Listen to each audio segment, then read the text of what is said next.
Hello students, मैं विशाल गुप्ता आपका teacher. कैसे हो आप सब स्टूडेंट्स। इस वीडियो में मैं आपको क्लास 11 का जो चैप्टर है अकाउंटिंग इक्वेशन, उसका क्वेश्चन नंबर 5th एंड 6 करवाने जा रहा हूं from the book of T.S.. Grewal. तो चलिए स्टार्ट करते हैं इस क्वेश्चन को। स्टूडेंट्स, अगर आपके पास किसी भी साल का एडिशन है उससे कोई फ़र्क नहीं पड़ता। मैं जो ये ट्रांजैक्शंस लिख रहा हूँ आप उसको अंडरस्टैंड करने की कोशिश करिए और उसके साथ अपने बुक में जो भी क्वेश्चन है उसको मिला लीजिए। ये क्वेश्चन है 5th question, develop an accounting equation from the following transaction. इसमें पहली ट्रांजैक्शन है मोहन कमेंस विद कैश।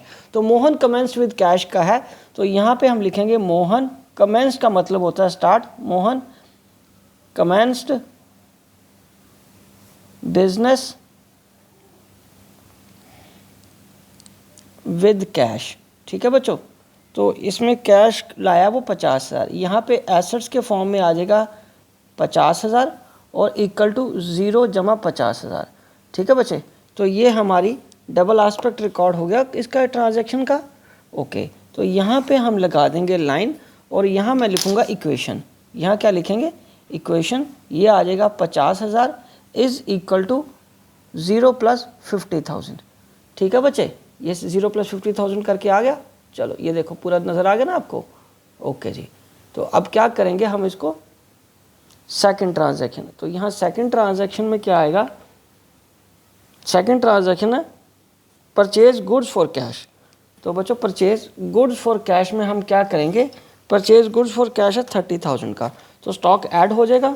ठीक है जी, तो स्टॉक क्या हो जाएगा? ऐड हो जाएगा। तो यहाँ पहले लिखूँगा परचेज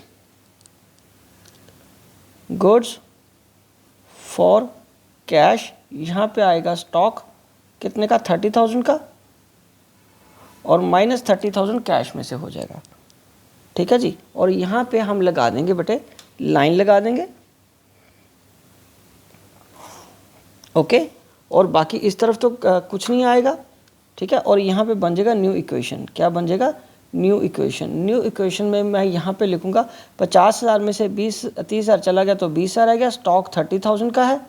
ठीक है, इज़ इक्वल टू 0 + 50,000 हमारा कैपिटल का है, क्योंकि और तो कुछ इसमें आ नहीं रहा। ठीक है बच्चे, तो चलिए अब हम थर्ड ट्रांजैक्शन लिख रहे हैं। थर्ड ट्रांजैक्शन वो क्या कह रहा है? Purchase goods on credit 20,000। तो यहाँ पे फिर लिखेंगे परचेज्ड गुड्स ऑन क्रेडिट। तो 20,000 का सामान उसने उधार लिया है, स्टॉक तो 20,000 का और बढ़ जाएगा, और यहाँ पे 20,000 का ये स्टॉक बढ़ गया, और यहाँ लाइबिलिटी साइड में क्रेडिटर्स ऐड हो जाएंगे 20,000 के। तो यहाँ 20,000 आ जाएगा और ये 0 आ गया। ठीक है बच्चों, तो चलिए अब हम इस पर लाइन लगा देते हैं। ओके जी, तो अब यहाँ पे क्या आएगा? New equation. यहाँ पे हम लिखेंगे न्यू इक्वेशन। तो न्यू इक्वेशन के बाद यहाँ पे आएगा अगेन 20,000, और यहाँ पे आ जाएगा 50,000 इज़ इक्वल टू 20,000 + 50,000। ठीक है बच्चों, अब ये फोर्थ ट्रांजैक्शन क्या चीज़ है? फोर्थ ट्रांजैक्शन है सोल्ड गुड्स कॉस्टिंग ₹10,000 फॉर ₹12,000। ठीक है जी, तो अगर उसने कुछ नहीं लिखा तो इसका मतलब वो कैश आया है। सोल्ड गुड्स कॉस्टिंग ₹10,000 है ना, फॉर 12,000 तो यहाँ पे स्टॉक कितने का गया? 10,000 का। कैश कितने का आया बच्चों? 12,000 का। कैश कितने का आया? 12,000 का, और 2,000 आपका कैपिटल में ऐड हो जाएगा। ठीक है बेटे, चलो तो यहाँ पे हम लाइन लगा देंगे दोबारा, और यहाँ पे इसकी न्यू इक्वेशन बन जाएगी। तो यहाँ पे क्या लिखेंगे? New equation. न्यू इक्वेशन में यहाँ पे क्या आएगा? 32,000। ठीक है जी, और ये बन जाएगा 40,000 इज़ इक्वल टू 20,000 + 52,000। ओके बच्चों, उसके बाद फिफ्थ ट्रांजैक्शन क्या है? फिफ्थ ट्रांजैक्शन है जो इसमें है बॉट फर्नीचर ऑन क्रेडिट। ठीक है जी, तो ये आएगा बॉट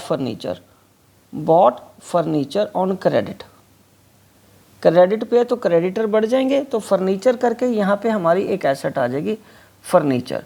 तो फर्नीचर एसेट में कितने की आ रही है हमारे पास? 2,000 का फर्नीचर आ रहा है। ठीक है, और यहाँ पे क्रेडिटर्स में ऐड कर दूंगा 2,000।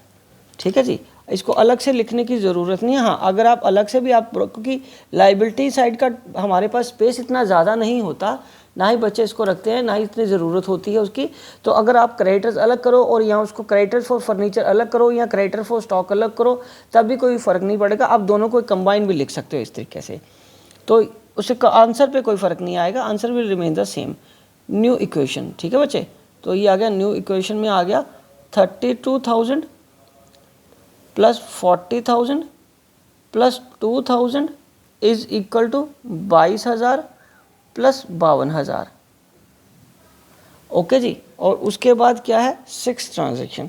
6 ट्रांजेक्शन है पेड कैश टू क्रेडिटर्स। तो यहाँ पे हम लिखेंगे पेड कैश टू क्रेडिटर्स। और क्रेडिटर्स को कितना पे किया, 15,000 का।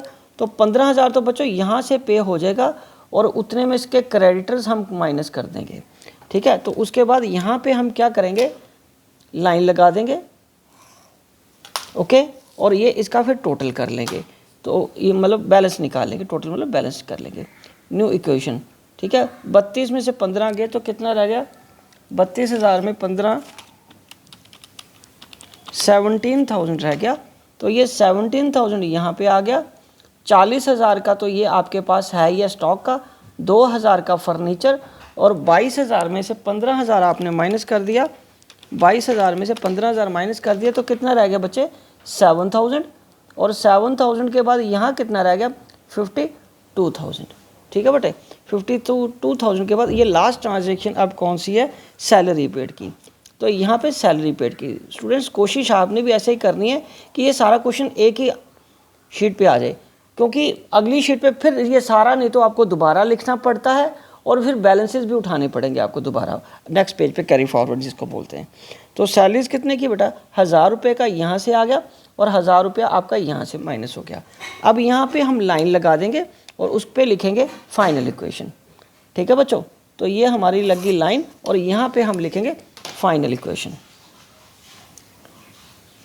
फाइनल इक्वेशन तो ये आ गया 16,000, ठीक है। ये कैश का बैलेंस देखो 16,000 आ रहा है, यस। स्टॉक कितने का है, 40,000 का, ओके। फर्नीचर कितने का है, 2,000 का, आंसर में सेम है। और क्रेडिटर्स आपके कितने हैं, क्योंकि वो लाइबिलिटी क्रेडिटर्स की अलग बता रहा है और वेंडर फॉर फर्नीचर अलग बता रहा है।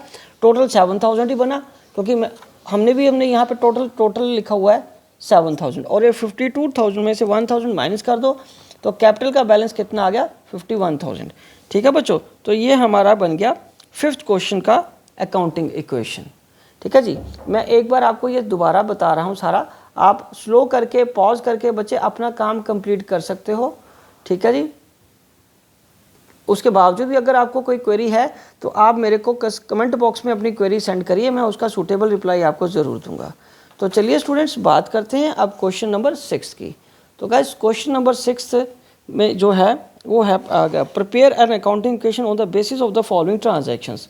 तो चलिए स्टार्ट करते हैं इस क्वेश्चन को, ठीक है। इस क्वेश्चन को स्टार्ट करने के लिए सबसे पहले मैं फर्स्ट ट्रांजैक्शन पढ़ रहा हूँ, स्टार्टेड बिजनेस विद कैश ₹70,000। तो यहाँ पे ज़्यादातर क्वेश्चंस में अकाउंटिंग इक्वेशन के यही आता है, स्टार्टेड बिजनेस विद कैश से ही। स्टार्टेड बिजनेस विद कैश, और ये कितना आएगा बेटा, कैश, और यहाँ पे 0 प्लस, हाँ अब हमें देखना कि कितने का है, 70,000, 70,000 का ये कैश ऐड हो गया और यहाँ पे 70,000 ही आएगा, ठीक है। और ये लाइन लगा रहा हूँ मैं और फिर यहाँ पे लिखेंगे इक्वेशन, ये हमारी पहली इक्वेशन बनेगी, ठीक है बच्चों। तो ये क्या बन गया, इक्वेशन। उसके बाद दूसरा क्या है, दूसरा इसकी है हमारे पास क्रेडिट परचेज ऑफ गुड्स 18,000 का, ठीक है जी। तो यहाँ पे लिखेंगे क्रेडिट परचेज ऑफ गुड्स, तो ये आया स्टॉक, ये आएगा 18,000, 18,000, और ये क्रेडिटर्स, यहाँ लाइबिलिटी साइड में हम क्या लिखेंगे, क्रेडिटर्स, अगेन कितने के, 18,000 के, और इसमें तो 0 है तो यहाँ इक्वेशन का तो मैंने लिखा नहीं, ये आ गया इक्वेशन का 70,000 इज इक्वल टू 0 जमा 70,000 का, ठीक है जी। अब इसका टोटल कर देंगे, बैलेंस निकाल लेंगे, ये आ गया न्यू इक्वेशन। ये बच्चे क्या बन गया, न्यू इक्वेशन। न्यू इक्वेशन कितने की आ गई, 70,000 की plus 18,000 is equal to 18,000 plus 70,000। ठीक है बच्चे, समझ लग गया आपको। चलिए अब हम थर्ड ट्रांजैक्शन करते हैं। थर्ड ट्रांजैक्शन में वो क्या कह रहा है हमें, थर्ड ट्रांजैक्शन किसकी है, थर्ड ट्रांजैक्शन है payment made to creditors in full settlement. ठीक है जी, थर्ड ट्रांजैक्शन है payment made to creditors in full settlement. तो उनको पे कितना किया है सेटलमेंट में, 17,500 आपने पे किया है और 18,000 का अकाउंट ये हम ख़त्म कर रहे हैं क्योंकि फुल सेटलमेंट हो रही है। 18,000 की लाइबिलिटी 17,500 पे करके आप पे कर रहे हो। ठीक है, तो इसका मतलब 500 रुपये आपका फ़ायदा हो गया, वो कैपिटल में ऐड हो जाएगा क्योंकि जितने भी फ़ायदा जिसको हम प्रॉफिट बोलते हैं या अर्निंग्स बोलते हैं या इनकम बोलते हैं वो कहाँ जाएगी, कैपिटल में ऐड हो जाते हैं। तो न्यू इक्वेशन इसमें 70,000 में से हमने 17,500 माइनस कर देना। 70,000 में से 17,500 माइनस कर दिया तो ये आ गया 52,500 प्लस 18,000। ठीक है जी, इज इक्वल टू ये 0 जमा 70,500 ये आ गया। ठीक है जी, और उसके बाद फोर्थ ट्रांजैक्शन क्या है हमारे पास, हाँ जी, फोर्थ ट्रांजैक्शन क्वेश्चन का देखेंगे तो क्या आ रहा है हमारे पास, परचेज मशीनरी फॉर कैश। तो यहाँ पे आएगा परचेज मशीनरी फॉर कैश। तो ये परचेज मशीनरी फॉर कैश कितने का बेटे, 20,000। तो ये 20,000 को हम क्या करेंगे, यहाँ से माइनस कर देंगे, कैश तो चला गया और यहाँ पे क्या आ जाएगा, मशीनरी एसेट होती है ना मशीनरी, तो ये 20,000 यहाँ पे ऐड हो जाएगा और उसके बाद मैं यहाँ पे लाइन लगा के फिर लिखूँगा यहाँ पे न्यू इक्वेशन। ठीक है बच्चों, तो चलो अब यहाँ पे फिर आ जाएगा न्यू इक्वेशन। तो अब आ जाएगा 52,500 में से 20,000 गया तो आ गया 32,500 जमा 18,000 स्टॉक का, 20,000 मशीनरी का, 0 जमा 70,500। अब लास्ट वाला क्या है हमारे पास, fifth depreciation on machinery. Depreciation of machinery मतलब वैल्यू ऑफ मशीनरी कम हो रही है 2,000 से, यहाँ लिखेंगे डेप्रिसिएशन ऑन मशीनरी 2,000 ये चला गया और 2,000 हम कैपिटल से माइनस कर देंगे। ठीक है बच्चे, 2,000 क्या करेंगे हम कैपिटल से माइनस कर देंगे और यहाँ पे हम लाइन लगा देंगे। और क्या आएगा बेटे, यहाँ पे लिखेंगे न्यू या फाइनल इक्वेशन। यहाँ क्या आ जाएगा, फाइनल इक्वेशन 32,500 जमा 1,800 जमा 18,000 इज इक्वल टू 0 जमा 68,500। अब हम इसका आंसर मिलाते हैं। देखिए सबसे पहले 32,500 कैश का आ रहा है, 1,800 का हमारे पास, सॉरी 18,000 ही है, ये 18,000 है ना, स्टॉक 18, एक 0 कम रहेगी, 18,000 है और ये स्टॉक भी आपका कितना 18,000 है और मशीनरी भी 18,000 है, ये 0 और ये 68,500। तो गाइज़ ये हमारा आंसर भी ठीक आ गया। ठीक है जी, तो एक बार मैं ये दोबारा स्लो मोशन में आपको बता देता हूँ। ठीक है, आप अपना क्वेश्चन पूरा कर लीजिए, वीडियो को स्लो करके पॉज करके। उसके बावजूद भी अगर आपको कोई डाउट है तो आप मेरे को अपनी क्वेरी कमेंट बॉक्स में सेंड करिए, मैं उसका सूटेबल रिप्लाई आपको ज़रूर दूंगा। ठीक है जी, क्वेश्चन समझने में कोई भी दिक्कत आती है तो आप प्लीज़ मेरे को बताइए। तो इसी के साथ ये क्वेश्चन कंप्लीट होता है। आई होप कि आपको अच्छे से समझ आ गया होगा। आप इसी तरह मेरे चैनल को सब्सक्राइब करके वीडियोस देखते रहिए और अपना कोर्स कंप्लीट करते रहिए। Wishing you good luck.